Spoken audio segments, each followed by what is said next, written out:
மரங்களை பாடுவேன். வாரும் வள்ளுவரே, மக்கட்பண்பில்லாதவரை என்ன சொன்னீர்? மரம் என்றீர். மரம் என்றால் அவ்வளவு மட்டமா?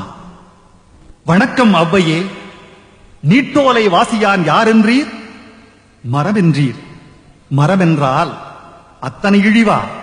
பக்கத்தில் யாரது? பாரதிதானே. பாஞ்சாலி மீட்காத பாமரரை என்னவென்றீர்? நெட்டை மரங்கள் என்றீர். மரங்கள் என்றால் அவ்வளவு கேவலமா? மரம் சிருஷ்டியில் ஒரு சித்திரம், பூமியின் ஆச்சரியக்குறி, நினைக்க நினைக்க நெஞ்சூறும் அனுபவம். விண்மீனுக்கு தூண்டில் போடும் கிளைகள், சிரிப்பை ஊற்றி வைத்த இலைகள், உயிர் ஒழுகும் மலர்கள். மனிதன் தரா ஞானம் மரம் தரும் எனக்கு. மனிதன் தோன்றும் முன் மரம் தோன்றிற்று. மரம் நமக்கு அண்ணன். அண்ணனை பழிக்காதீர்.